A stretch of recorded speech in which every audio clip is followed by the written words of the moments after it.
Hi everyone, I'm Melanie Hill, editor, poet and author of middle grade novel Jet Cooper, and I help writers identify and solve their story problems.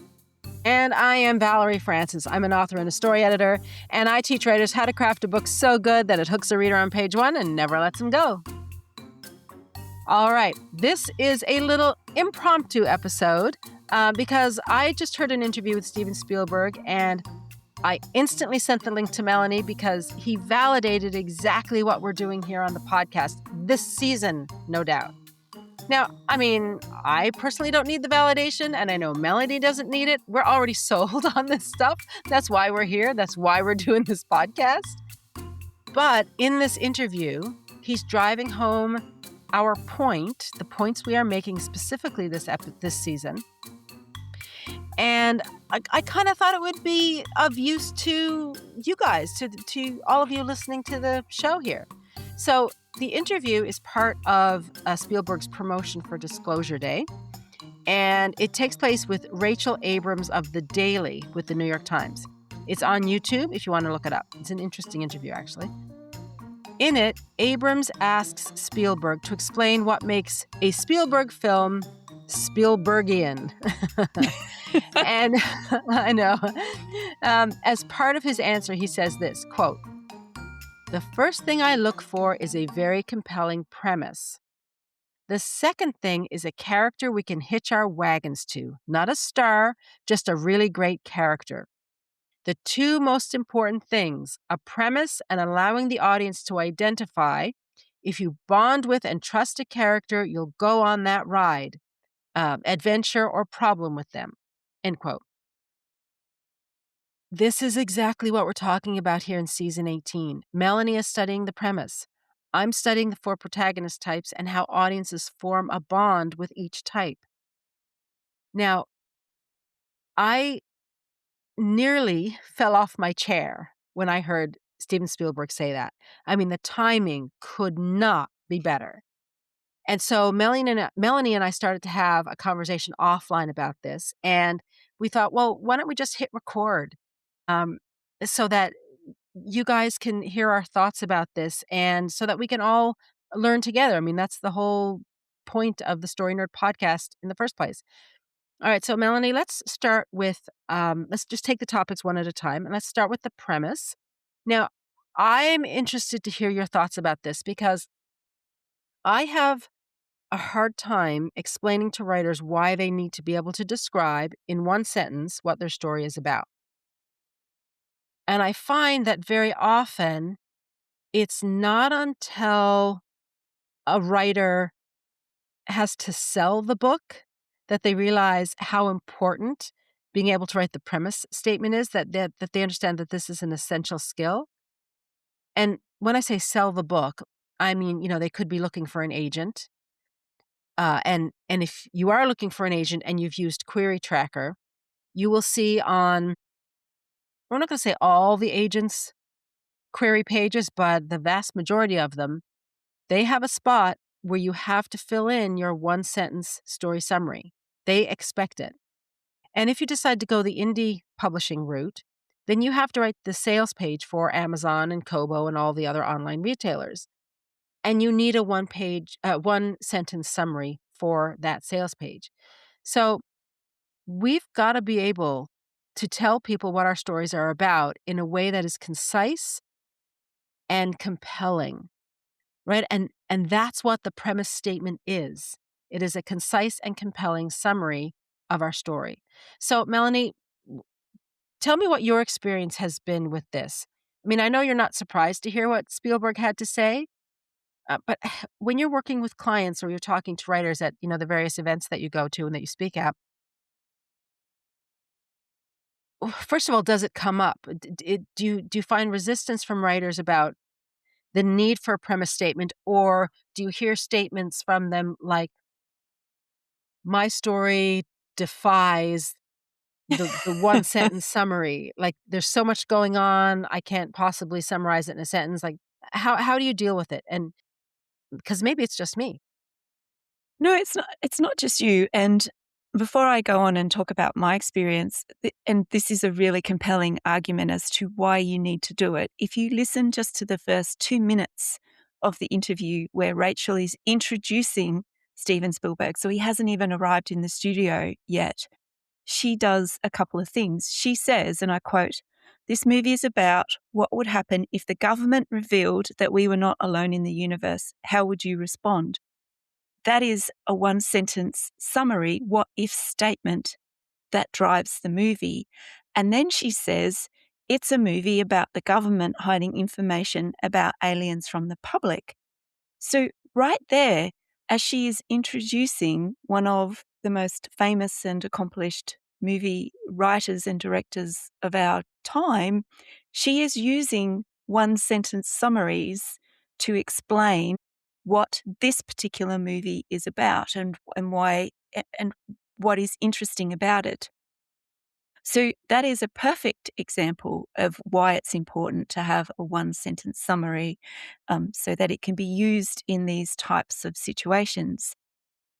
Then to go on to my experience, absolutely. Like this year, I've been doing lots of different events about my book and promoting my book. And the first thing that someone will come up to you if you're at a book fair or you're doing a library event is, well, what's this book about? And you don't have 30 minutes to go through every single subplot and every single thing that, is in the book. You've got to, at that point, hook them and make them curious so that they can ask you more questions about the book. So it becomes a conversation and not a one-way dialogue of you explaining in very convoluted terms about about your book and what themes it contains, who the characters are, and essentially what it's about. You have one sentence mostly to tell people about that.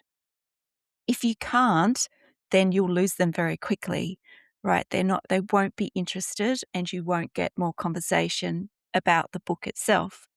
So that's a really practical application again of why you want a one sentence summary, whether it be a premise or a log line.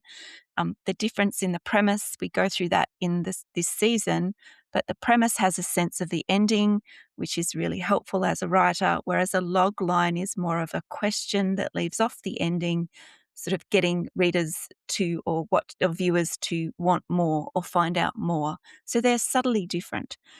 But they both come from the same set of information, right, which is the 4 story questions, which you and I have talked about a lot.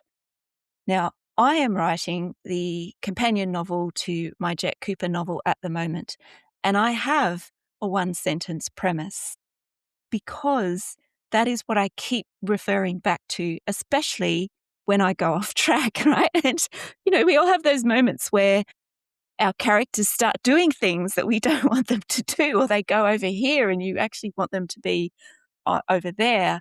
And so referring back to that summary sentence is really important in my mind to keep me on the straight and narrow as I go through and write my novel.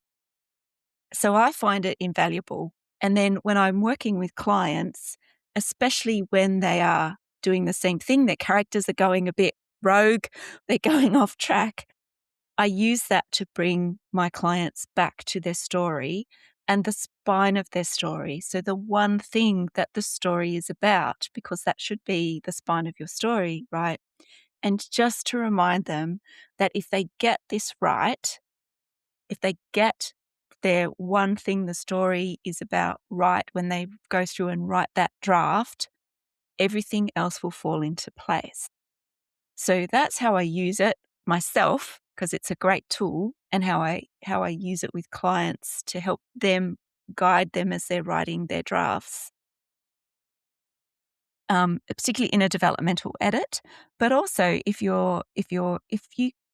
my clients can't explain to me in one sentence what their story is about, that's a really telling sign that there's probably going to be problems in the manuscript as well.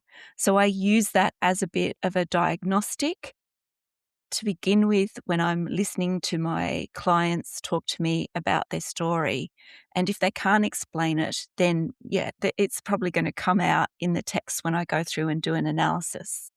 But what about you? Have you had that experience as well, like trying to bring writers back to that premise? And can you see, like you said, we know that Spielberg does it. We can see it in the interview, and we understand the value of it. Do you have trouble explaining that to your clients, why they need it and what it's about? Yes. We have said right from the very beginning that a story is about one thing. And the fact that people are so confused by this tells me that I'm not explaining myself very well. So I am endeavoring to clarify what I mean and to explain it better, which is kind of why I got so excited when I heard Spielberg say it, because I'm like, well, okay, it's not just me making it up. I'm not just saying this over here because I'm trying to drum up business at all. We look at the pro storytellers, I mean, he's at the top of the heap, right? What does he look for? The first thing is a compelling premise. The second is a main character that evokes some kind of an emotion. And we just happened to have picked those two topics this season to talk about because they're so important.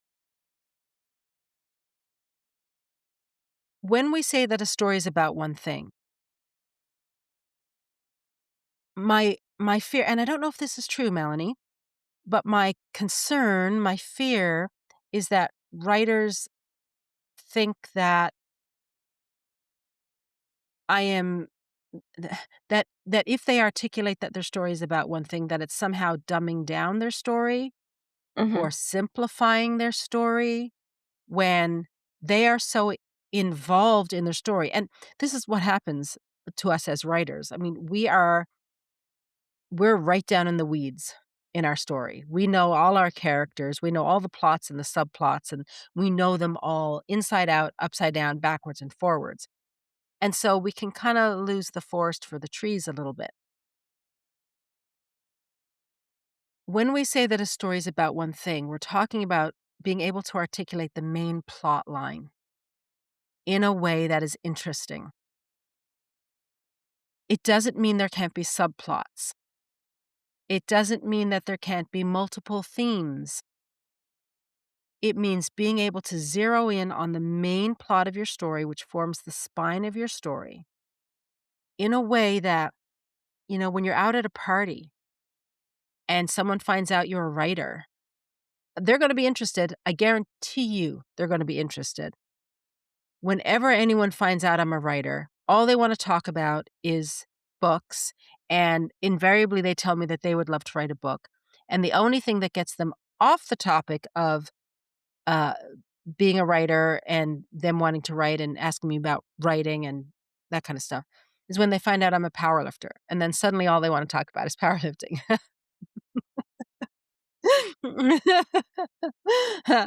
um, but when you're out at an event and someone finds out you're a writer and they say, well, what kind of books do you write? Like, what's your last book about? That's an opportunity for you to sell a book, to get a fan, to get a reader.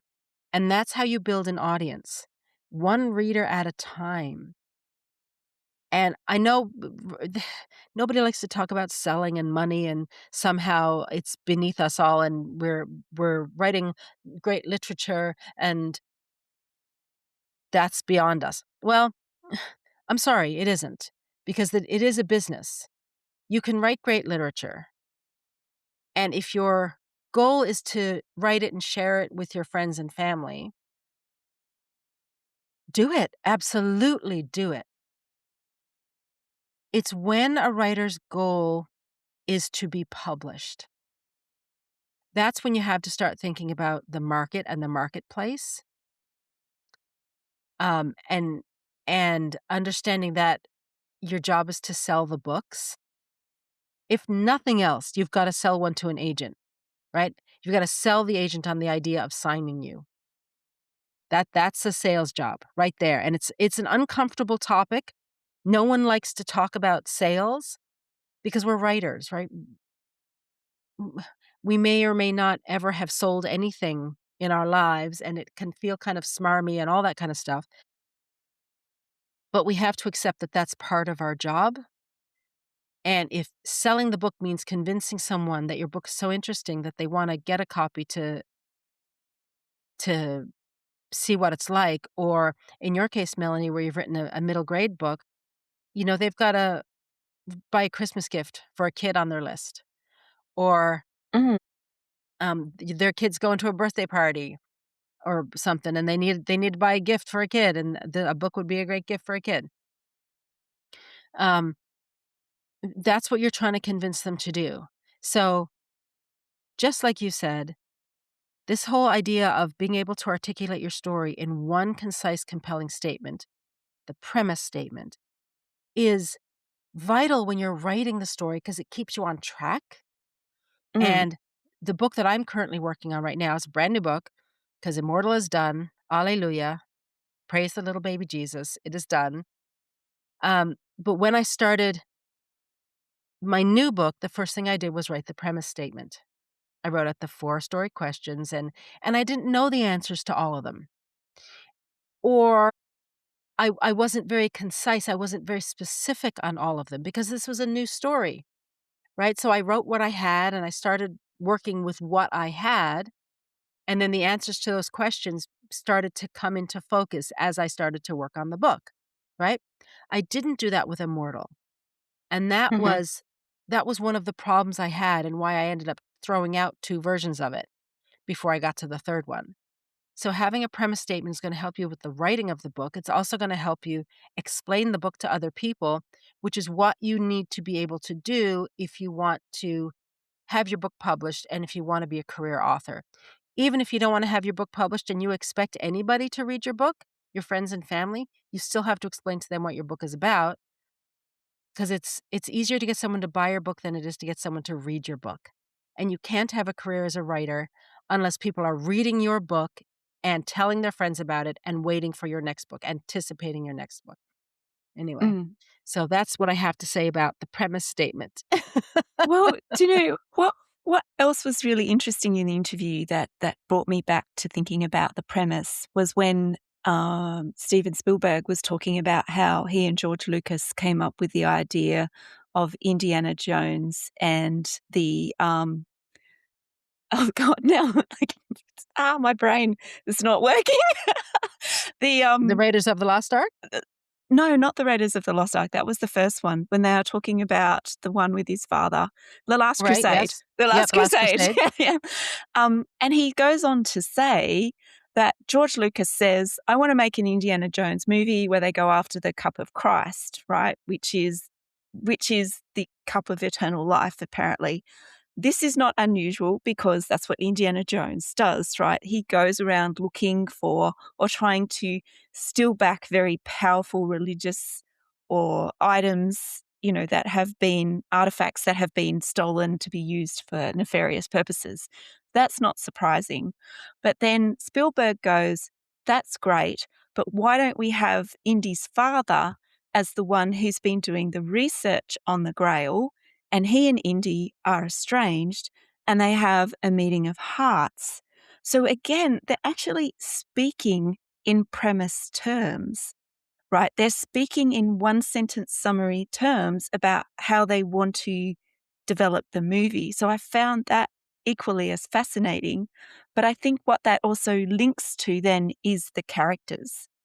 So Indiana Jones, very well-known character. We kind of know he's a bit of a he's a normal person, but he's a bit of a superhero in that he, is has skills in his archaeology and his action hero utility belt that he pulls out. But what this does when they talk about his father coming in is that it makes the story more universal because now you have intergenerational conflict. And so I think that that speaks to your topic this season about the type of protagonists. And now, while Indy's father is a bit of an antagonist, he is not antagonistic in a way that we don't have empathy. So now we kind of, in that movie, have almost like, you equally love the protagonist and the antagonist in their interpersonal relationships, as well as the fact that they're both fighting a common enemy. And I think that that, again, is really powerful, that both of those very good storytellers have a premise, and then the next thing, once they've kind of nailed that down, is that they move that into the protagonist or character space. So then I'm gonna ask you, how do you then, like, knowing that's what we're talking about, have you chosen your protagonists, and how have you given them qualities like George Lucas and Steven Spielberg do? And how do you do that with your clients to make them develop that character that we can hitch our wagons to? I really like that as as an explanation, a character we can hitch our wagons to, not a Yeah. star, just a really great character. Because if you bond with the character, you'll go on the ride, you'll go on the adventure, right? You'll go with them, which is absolutely true. And, Melanie, I blame character sheets because there's all of these character sheets, and I'm sure every one of us has come across them where the God, I think I even did these in grade school, where you're writing about your character, but it's all of the superficial things. Mhm. It's their hair color, it's their eye color, it's what they do for a living, it's what they eat for breakfast. There's in some of them, there's even a spot for you to copy and paste a picture of a Hollywood star that you think your character's like, and it's very much a focus on that. And you know what? Depending on the story that you're writing, that could be important. What the character looks like, their physical abilities or disabilities could be really important. However, it's far more interesting for a reader and frankly for a writer who's writing a story, because you're going to be working on this book for a while. The main character is the reader's or viewer's stand-in. It's their avatar. So Indiana Jones is a great example, right? Like, we all want to be Indiana Jones and be that cool. He is a hero type character. We Mm. aspire to be like that, um, but he's not infallible because he doesn't like snakes, Mhm.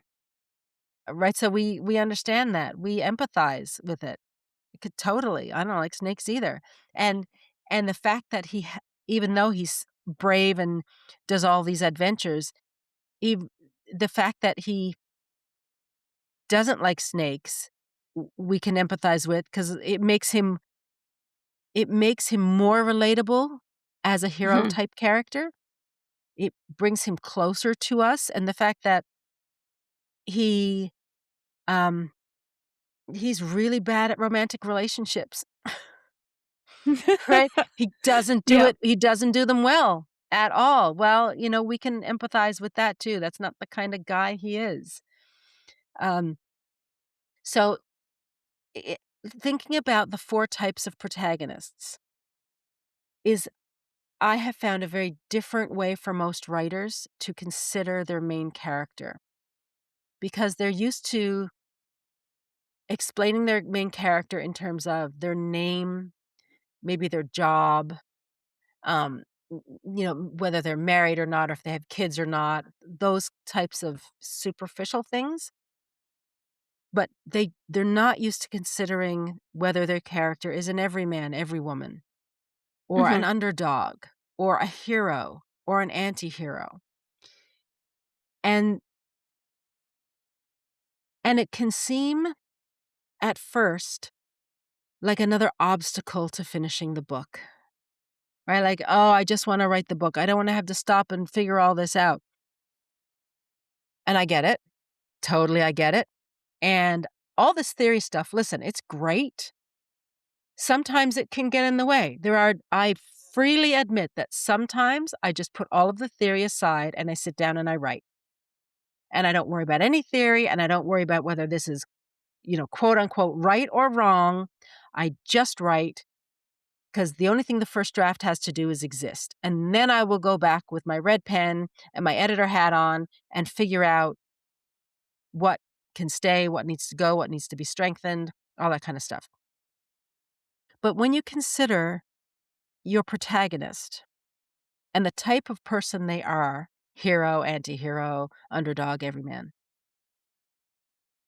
right away, you have a strategy for how to get your reader to connect with them. Yeah, no, I agree with you, and I think that's one of the things that I've really enjoyed about this season, and one of the points that you made was that it gives you a way it gives you a it's not prescriptive, but it gives you the thing that you need to hook onto when you think about, "Well, this is my character, so my character's in every woman and every boy and every girl and every man," or whatever flavor, it doesn't matter, but they're just average person.